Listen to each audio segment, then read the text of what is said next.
Дуучин Селена Гомезын шинэхэн сүйт залуу болох Бенни Бланкогийн талаар та бүхэн хэр их зүйлийг мэдэх вэ? Та бүхэн түүнийг таньдаг уу гэдэг асуултыг эхлээд асууя. Дуучин Селена Гомезын шинэхэн сүйт залуу болох Бенни Бланко нь бол зөвхөн монголчууд гэлтгүй дэлхийн нийтийн анхаарлыг бол нэг хэсэг татсан.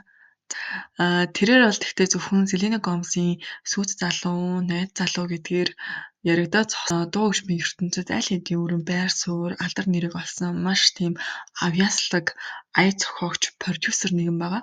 За жишээлх юм бол Бенни Бланкогийн хийсэн уран бүтээлүүд нь бол 2000 оны дунд үе, 2010 оноос өнөөдрийг хүртэл чартууд болон YouTube-ийн хамгийн өндөр үзүүлэлттэй уран бүтээлүүдийн нэг болсоор байдаг. За жишээлх юм бол та бүхэнд түүний хамгийн алдартай дуунуудаас нь дурдж үзүүлье. Тэгээд юм бол ихэнх нь үнийг мэдэх байх гэж би бодож байна. За хамгийн анхны тийм алдартай дуу нь бол Maroon 5 хамтлагийн Animals мөн Pray Phone гэдэг дуу нь байна. За мөн Moves Like Jagger гэдэг дуу байна. За мөн Georgia Michael's-ийн Issues, Rihanna-гийн Diamond. За эдгээр дуучдаас гадна Katy Perry, Ed Sheeran нарын хэд хэдэн цомгийг гаргаж ирсэн байдаг. Бенни Бланко нь бол Ed Sheeran-тай маш тийм дотн амт нөхөд бөгөөд түүний цомгийн ихэнх дуун дээр хамтдаа байж ажиллахаас гадна Ed Sheeran, Бенни Бланко хоёр хамтран бусад дуучдад ая зохиож, дууны үгийг бичиж хамтран тийм уран бүтээлүүд гаргаж өгдөг байсан.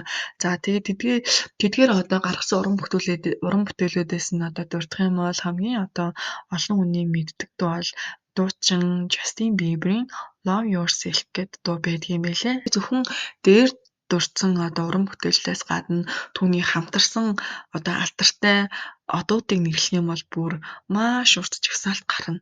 За тэгтээ тэдгээрээс ганц нэгийг жишээ олгож дурдах юм бол дуучин Eminem, Britney Spears, за тэгээд Солонгосын BTS хамтлаг зэрэгтэй ч хүртэл ингээд хамтран ажиллаж исэн байт юм билээ. За тэгээд ер нь бол түүний ийм маш тийм хит болсон гайхалтай тийм ая зохиодог, гайхалтай уран бүтээлийг гаргадаг хүн гэдгээс нь гадна түүний сонсогч нэг зан чанарт нь маш их хайртай.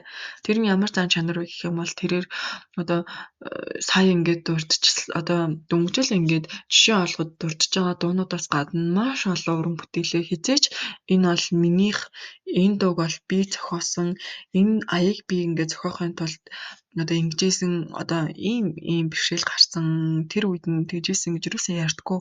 Би биш, дандаа бид, манай багийнхан, манай уран бүтээлчид тэр дуучин бит хоёр гээд дандаа ийм олон тоон дээр орж ярьдаг. Өөрөө юм гэж өмчлөдгөө би гэдэг эгогоо дарсан л хүн гэж хэлж болохоор юм байлаа. Тэгээд үүнд нь бол түүний шүтэмшрэгчд болон Селена Гомезийн хайртай фэнүүд нь бас маш их дуртай байгаа нь. За түүний тухай бага зэргийн мэдээлэлтэй болоод та бүхэн гаднаас нь хараад дүгнжсэн бодол чинь өөрчлөгдсөн болов уу гэж би бодож байна. За миний хувьд ч гэсэн яг л та бүхэнтэй адилхан Селенагийн сонголт нь яагаад энэ залуу байсан болоо гэдэг дүгнэлттэй явдаг гэсэн. Гэхдээ түүний тухай хийсэн уран бүтээлүүдийг мэдэж авсны дараа ямар тийм урлагийн гоц авьяастай хүн бэ гэж бишрэхэд хүрж байна. Тэгээд бид нар хүнтэй мэдлж үзээгүй ямар ажил төрөл хийдгүү гэд ганц удаа тэрийн сонирхоогүй мөртлөө гаднах байдлаар нь амархан дүгндэг. Энэ нь бол нэг талдаа хүний эрхийн асуудал ч гэсэн цаанаас жоохон бүдүүлэх хэрэгтэй юм шиг надад санагдлаа. Тэгээд анх удаа ийм видео хийхэд бас юм жоохон хүндрэлтэй байд юм байна. Тэгээд энэ эвлүүлэг хийдэг, монтаж хийдэг хүмүүсийн хөдөлмөрийг бол яалтчгүй үнэлэх хэрэгтэй байна гэдэг бодол надад төрлөө. Яагаад тэгэхээр би бол өмнө нь монтаж, эвлүүлэг хийж үзээгүй. Тэгээд анх удаа хийхэд бол үнэхээр тэр хүмүүсийн хөдөлмөрийг нь бол зайлшгүй үнэлэх шаардлагатай байна гэж бодлоо. Тэгээд анхных сонирхлоороо хийсэн. Тэгээд миний хоолой жоохон та бүхэнд эвгүй сонсогдоод таг туг гэд жоохон тийм онцгой байх юм бол та бүхэн алгасаарай. Гэхдээ миний хувьд бол өөрийн сонирхлоор хийж байгаа учраас цаашдаа илүү сайжруулад сонирхолтой мэдээллийг бас хүмүүст хүргэх юмсан гэдэг үүднээс дахин видео бичлэг хийх болно. Тэгээд энэ хүртэл сонссон та нарт баярлалаа.